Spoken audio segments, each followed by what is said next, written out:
Assalamualaikum warahmatullahi wabarakatuh.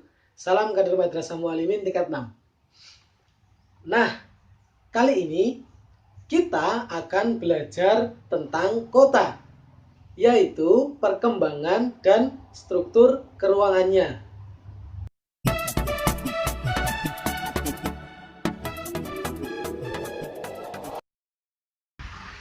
Kali ini kita akan belajar tentang kota mengenai perkembangannya dan struktur keruangannya.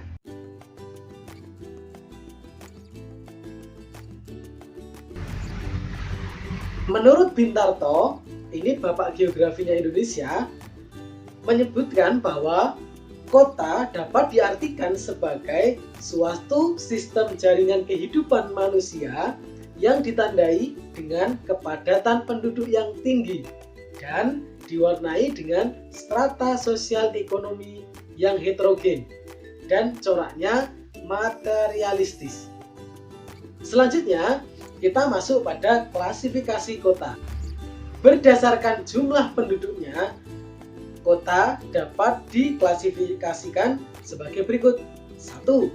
Kota kecil yang berjumlah 20.000 sampai 100.000 orang. Kota sedang, jumlah penduduknya 10 sampai 500.000 orang. Mohon maaf, 100.000 sampai 500.000 ya. Kota besar, 500.000 sampai 1 juta orang. Kota metropolis, 1 juta sampai 5 juta orang. Sedangkan kota megapolis adalah lebih dari 5 juta orang. Selanjutnya, kita akan belajar tentang klasifikasi kota menurut perkembangannya. Sama seperti desa, kota juga ada perkembangannya, yaitu pertama diawali dengan tahap eopolis, nomor 2 polis, nomor 3 metropolis, nomor 4 megapolis, nomor 5 tiranopolis, dan nomor 6 nekropolis. Untuk kegiatan belajar 1, kalian memang ini saya tugaskan, yaitu coba carilah pengertian dari masing-masing penjelasan dari tahapan klasifikasi kota berdasarkan perkembangannya. Coba ditulis di buku catatan kalian. Nah, kita masuk ke inti dari pembahasan, yaitu struktur keruangan kota. Terdiri dari 2 hal, yaitu teorinya dan yang kedua modelnya. Untuk teorinya ada 3, sedangkan untuk modelnya kita hanya membahas 2 yang penting saja. Kita masuk pada yang nomor 1. Tapi sebelum kita membahas tentang struktur dari kota dan model dari kota, kita bahas terlebih dahulu struktur ruang itu apa.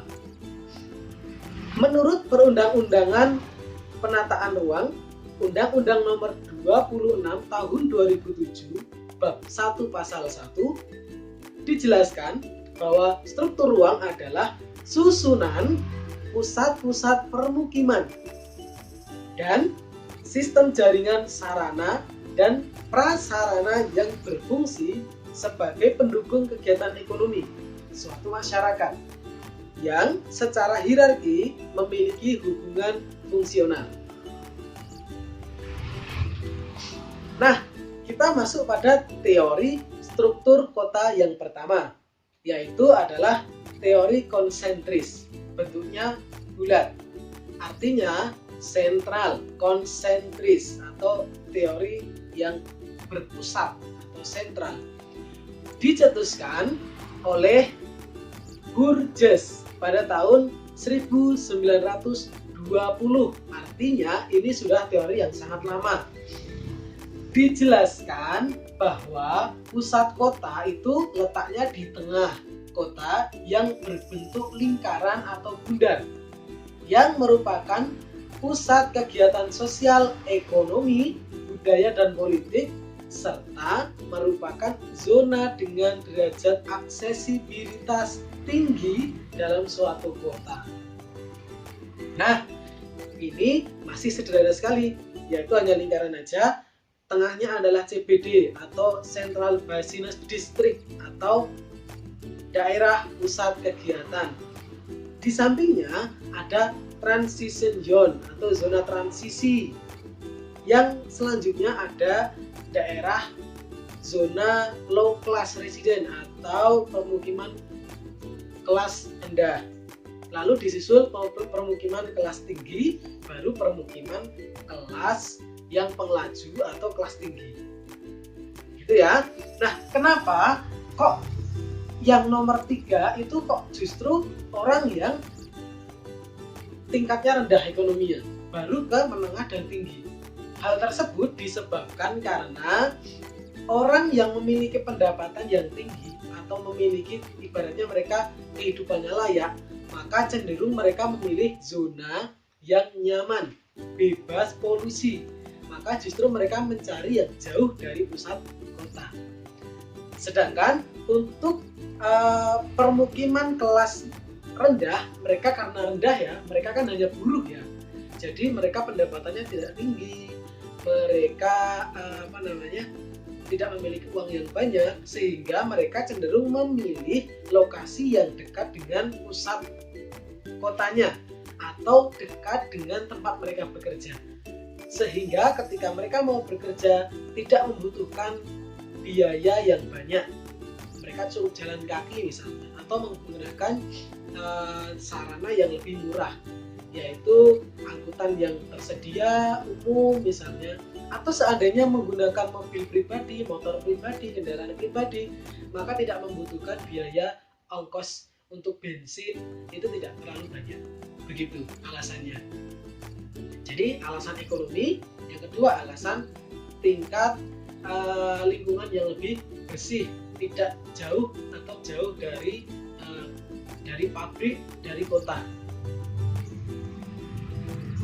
Yang kedua, teori sektoral. Coba kalian lihat gambarnya. Sebenarnya mirip dengan teori pertama. 1 diikuti dengan nomor 2, lalu ada nomor 3, baru nomor 4 dan 5. Tapi yang membedakan adalah bentuknya berbeda.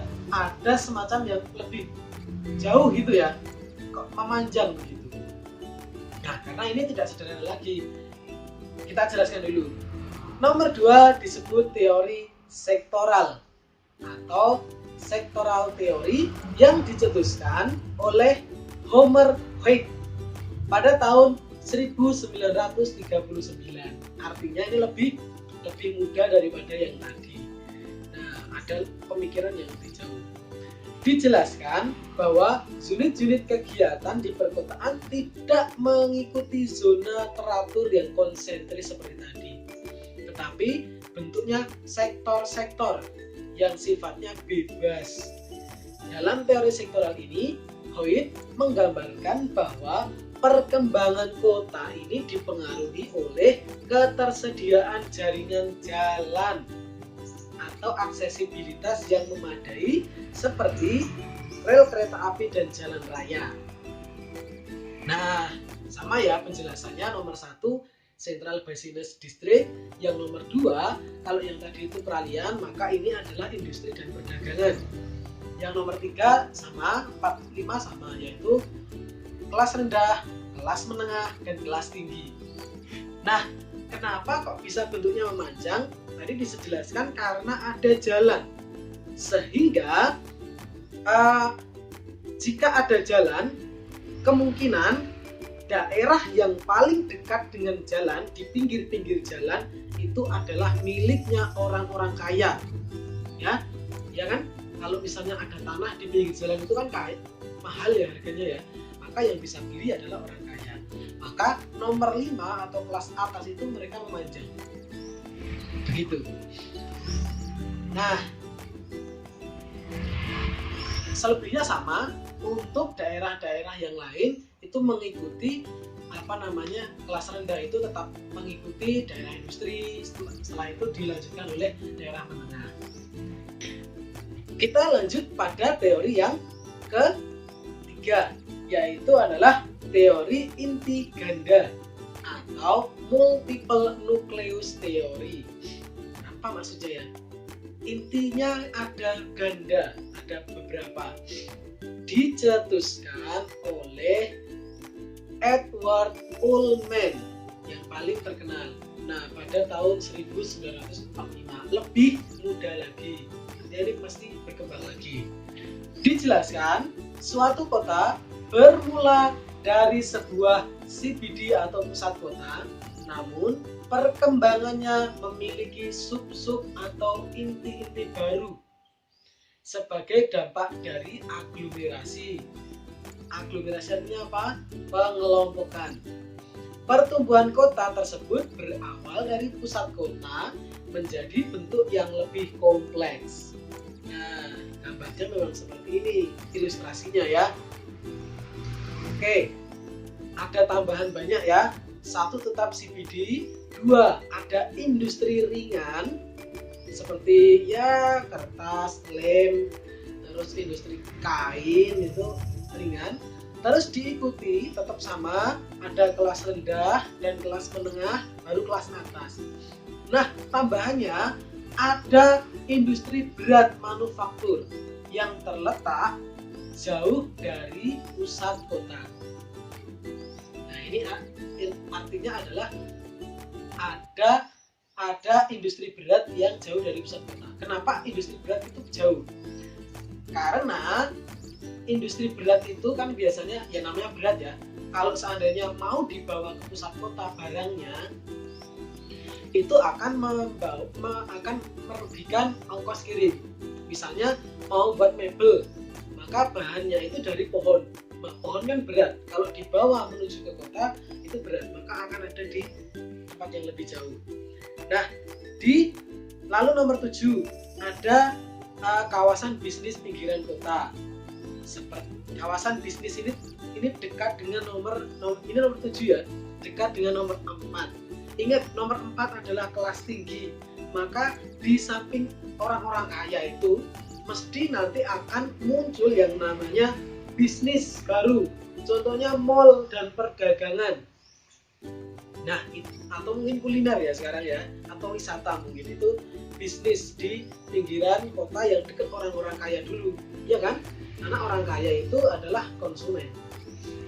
Nah, lalu disusul nomor 8 atau zona pinggiran dan zona penglaju. Ini mirip dengan kelas nomor 4 atau kelas menengah ya, kelas menengah. Begitu. Yang terakhir ada kawasan industri luar kota. Nah, dari sini nanti akan berkembang kota yang baru lagi, pusat kota, yaitu pada nomor 7. Karena isinya adalah dekat dengan orang kaya dan orang yang ekonomi menengah, maka nanti akan muncul suatu pusat baru. Ya, karena ada ekonomi ya, jadi akan mengakibatkan pusat yang baru. Nah, begitu. Untuk aktivitas belajar kalian di rumah adalah coba teori konsentris yang bundar tadi yang dikemukakan oleh Burgess itu banyak pertentangan dari beberapa ahli. Ya, contohnya ada Ullmann, ya kan? Terus ada tadi yang selanjutnya tadi. Nah, karena apa ini? Teori ini karena kenapa kok tidak sesuai dengan kondisi saat ini? Menurut pendapat Anda, apa yang menyebabkan teori konsentris yang bundar tadi itu banyak dipertentangkan? Kita lanjut kepada bab bahasan terakhir, yaitu model dari struktur kota. Oke. Ada 2 aja untuk modelnya, yaitu monocentricity dan polycentricity. Mono itu artinya satu, sedangkan polis itu ya pola lah, mudahnya begitu. Maka monocentris adalah kota yang belum berkembang, jumlah penduduknya belum banyak, mempunyai satu pusat aja, karena mono, satu pusat yang berfungsi sebagai CBD. Coba kalian gambar gambarnya dilihat di sebelah kanan ini. Itu gambarnya. Sedangkan untuk yang polycentricity atau berpola, itu gambarnya yang ini, itu adalah kota yang sudah berkembang. Ya, karena ada jalan, maka dia akan berkembang mengikuti jalan tadi, membentuk suatu pola yang agak memanjang.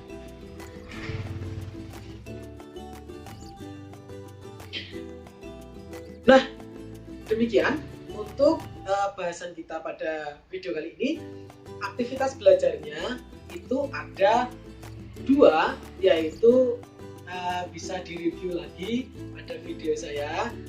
Nah, untuk dikerjakan di rumah dan nanti dikumpulkan di e-learning kita. Terima kasih. Assalamualaikum warahmatullahi wabarakatuh.